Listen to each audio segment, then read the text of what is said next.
Your step-by-step guide to making the perfect resume, with examples. Your resume is arguably the most valuable piece of paper for your career. But this document can be daunting for many. Maybe you're not sure how to fit in all your information onto one page. Maybe you're not sure about the right way to format and write your resume. Maybe you don't even know what the heck a resume is. Whatever your concern, we'll break down everything you need to know about making the perfect resume from scratch. What is a resume? What are employers looking for in a resume? How do you write a resume? Pick your format. Start with your basic information. Add in your work experience. Consider including volunteer work or other experience. Don't forget your education. Top it off with some skills and interests. Write a resume summary statement. If relevant, tailor it to the job and the Austrian shillings. Edit and refine it. What are some examples of a good resume? What is a resume? A resume is a summary of your career, whether yours is just getting started or has been going on for years. Coming in at around 1 page in length, 2 only under specific circumstances, it showcases the jobs you've held and currently hold, the responsibilities you've taken on, the skills you've developed, and the qualities you bring to the table as an employee.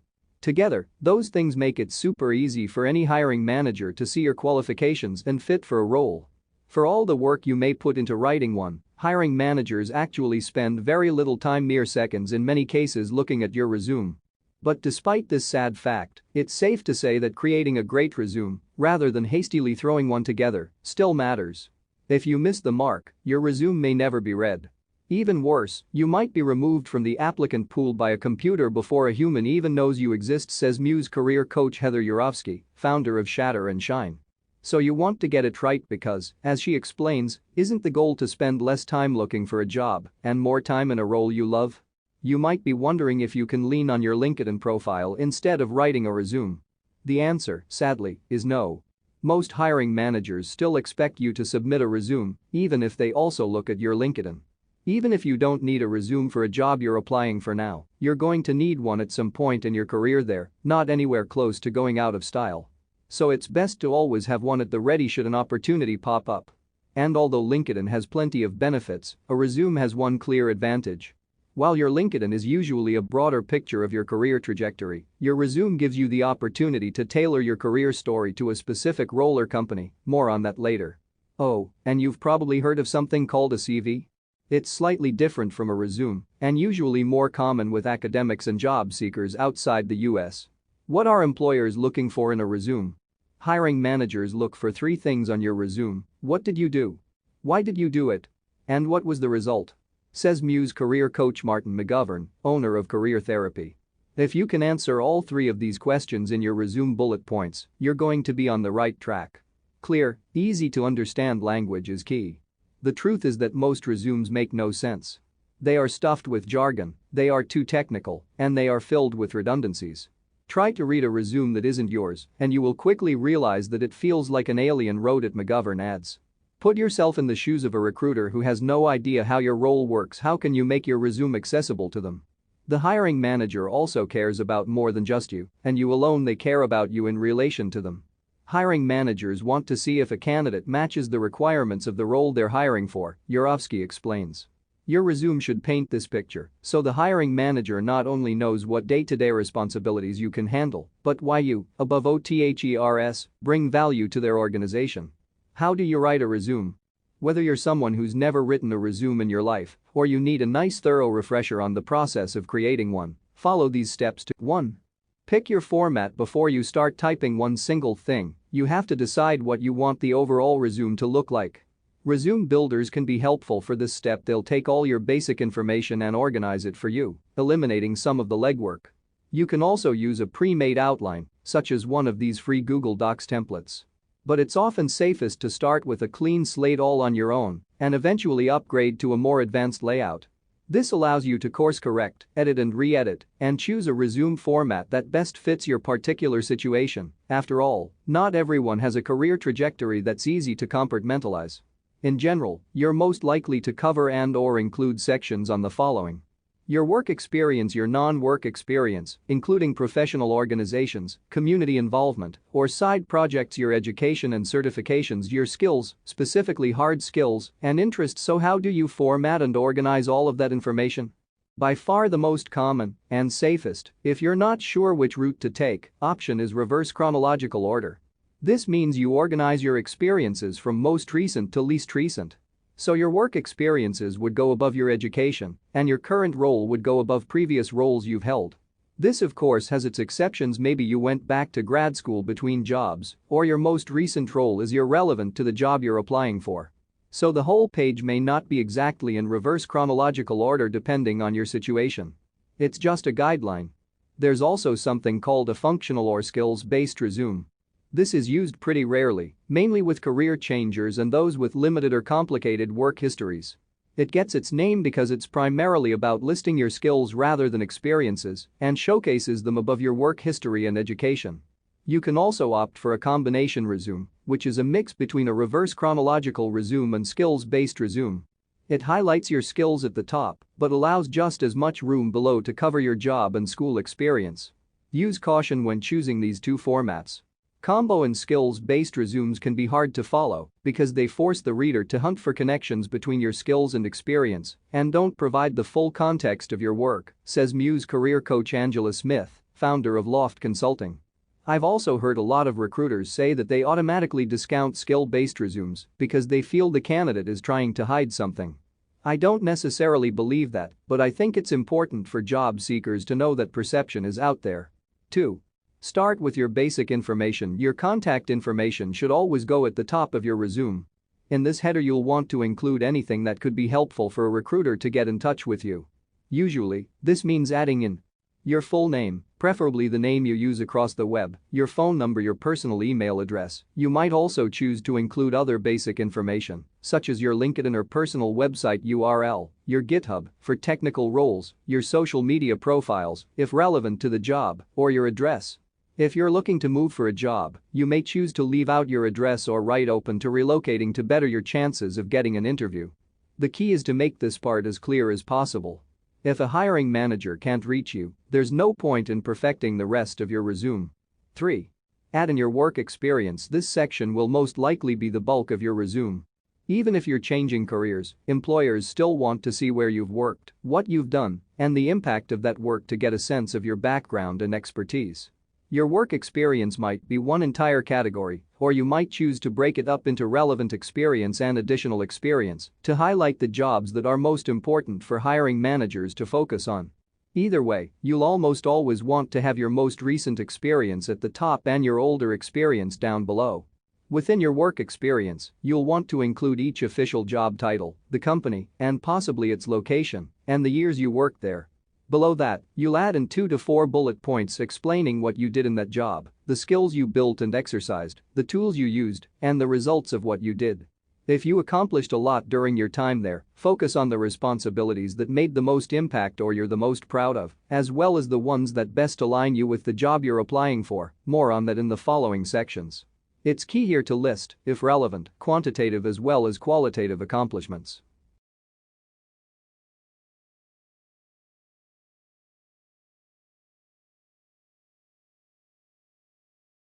For example, you might write, Associate Accountant Finances and Company, Ann Arbor, MI September 2017 present manage billing and invoicing for more than 50 clients, ensuring the deadlines and needs of our enterprise partners, including big company and superstar org, are met collaborate closely with sales, account management, and project management teams on project setup, maintenance, and invoice management assist in the streamlining of invoicing guidelines and procedures through documentation and the implementation of new software, resulting in an average 2-week decrease in total time spent per client. Your resume bullets should be in past tense if you're referring to past jobs and present tense if you're talking about your current roles. In addition, your bullets should always start with a strong action verb that best describes what you did. And if you have examples of your work, consider hyperlinking them here as well. If you have a ton of experience and this category is starting to run long, read over one page, consider kicking out your oldest jobs unless they're super relevant to the job you're applying for or extra impressive for your field. Not sure where to start? It's helpful to do a brain dump and create a document that has everything and anything you consider as experience or an achievement, says Yurovsky. From there, she explains, you can start to whittle down what is and isn't important. And you can refer to this document later if you ever decide to update your resume for a specific role. Need more specific advice on listing your work experience on your resume? Check out these additional resources. When you've held multiple jobs at the same company. 2 jobs, 1 company. How to show multiple positions on your resume when you're not sure what your accomplishments are or how to explain them. Resume revamp. How to turn your duties into accomplishments when you want to spruce up a boring or insignificant job. How to make your most boring job sound more interesting on your resume when you're considering fudging a job title. The answer to "Can I change my job title on my resume to make it more accurate?" When you've had a bunch of short-term gigs. How to list temporary jobs on your resume for. Consider including volunteer work or other experience. Anything you've done that's not work experience, your side gig, volunteer work, special projects can be hosted under clearly labeled sections, volunteer experience or activities for example. Depending on how robust your work experience is, these things may be worth including, particularly if they've helped you level up your skill set or better align you with your dream job. Plus, they make you look that much more well-rounded, passionate, and hardworking. If you're a recent grad, you might also build out a section for on-campus activities, such as clubs, organizations, or leadership experience. This can be a great supplement if you're lacking in the jobs department. You can frame these just as you would professional jobs, including your title, the organization's name, and bullets describing what your role was and what you accomplished. 5. Don't forget your education. If you're still in school or just graduated, your education can go at the top of your resume, but for pretty much everyone else, this goes near the bottom. Most people include their school, graduation year, for folks less up to about a decade out of school, major, and degree. Brand new grads might also write in their GPA, honors and awards, study abroad, thesis, or other notable achievements. But keep this section super simple, as you don't want it to take up too much space over your work experience. It's possible you have unique education experience, such as taking an online course or certification. If you did this specifically as a way to boost yourself within your industry, definitely include it. Again, list everything more or less reverse chronologically, so a grad school degree would go above an undergrad degree, and a more recent relevant online course would go above that. Learn more about the ins and outs of listing your education on your resume. How to, and how not to, list education on your resume. How to list online courses on your resume the right way, because yes, there is a wrong way. 6. Top it off with some skills and interests. The skills section of a resume gets a bad rap, but it's just as important as the rest of the stuff you include. It's a quick list a recruiter can scan to see if your skill set aligns with what they're hiring for.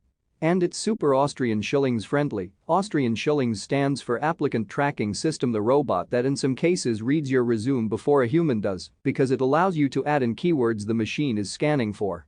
Usually this section goes at the bottom of your resume, but in special cases such as a skills-based resume, or when someone's switching fields, you may place it further up. What exactly do you throw in here?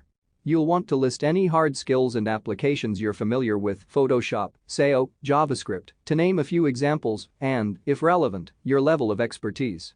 Avoid including soft skills here, like time management or public speaking. Save those for your bullet points instead. Be strategic when filling in your skills. Don't list things you actually couldn't do at a high competence level. I'm looking at those of you who say you're great at Excel and maybe niche skills that are completely irrelevant to the job you want. For example, you may not even need to include Excel if you're applying for, say, a design position, unless it's listed as a job requirement. Maybe you're thinking, I'm a really good volleyball player, but that's not a skill, right? No, it's not, but it is a hobby. Adding in a hobby section at the bottom of your resume is underrated and frequently a smart choice. It can be a great conversation starter with a hiring manager, and it can show that you're a good culture fit or a culture add for the company. Also, it's just a nice way to add in some of your personality. So tack on a bullet point listing out some of your interests, such as hiking, rowing, or crafting. No more than 5 to 7 work-appropriate verbs, and you're all set here.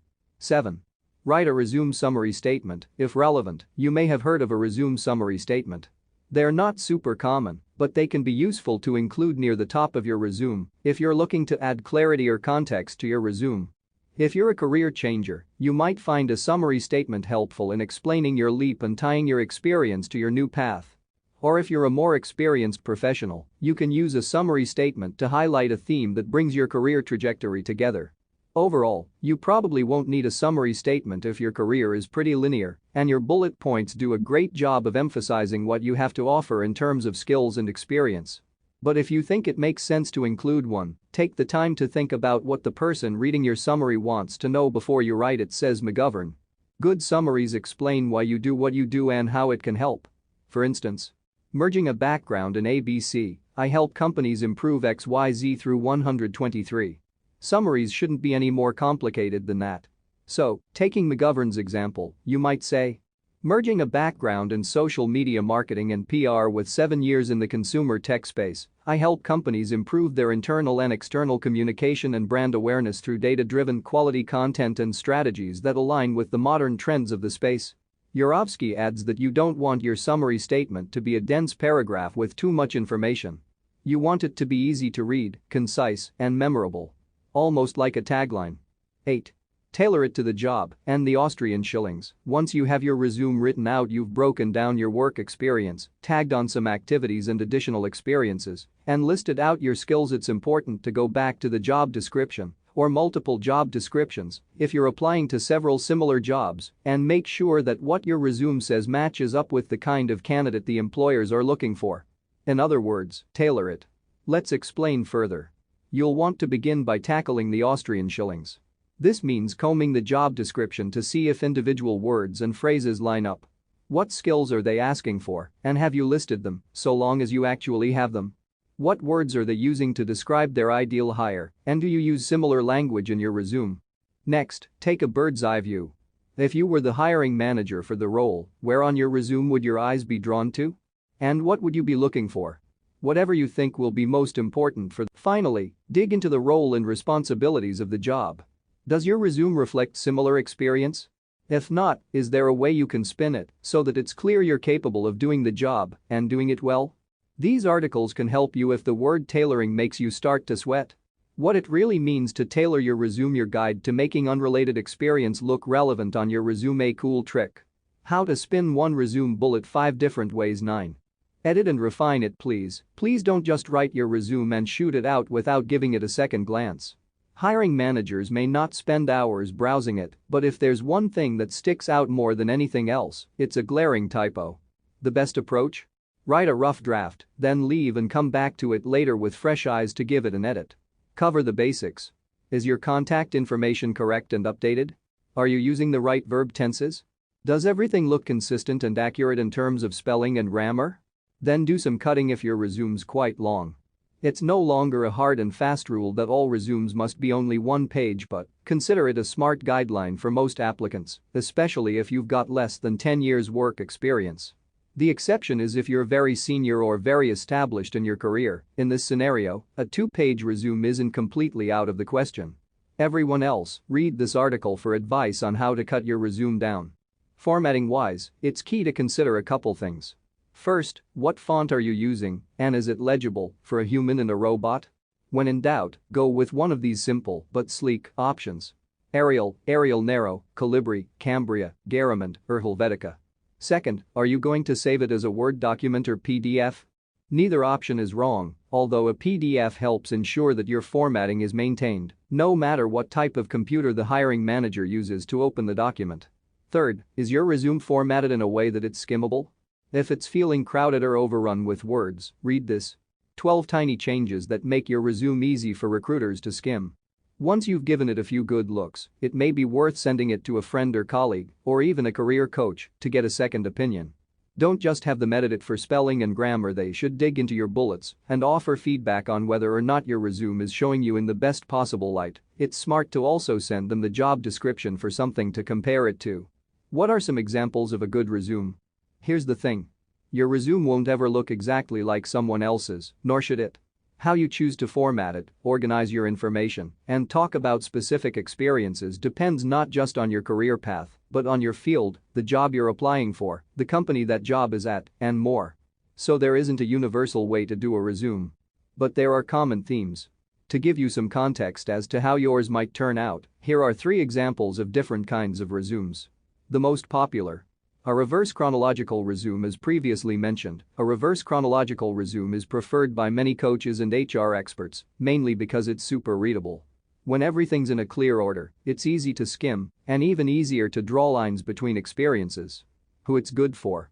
Just about everyone from students applying to internships all the way up to senior level executives, with an optional resume summary statement, the unorthodox route. A functional or skills-based resume, rather than listing out your experience in reverse chronological order, a functional or skills-based resume has bullet points that reflect how each of your skills is demonstrated by the work you've done over the course of your career. At the bottom, you'll include everything else, such as your education, job history, professional achievements, community involvement, and other technical skills. This is a good option if you have a somewhat all-over-the-place work history and want to tie everything together neatly. Who it's good for: career changers whose work experiences may not appear to be relevant, and people with an abundance of temporary jobs or gaps in their work histories.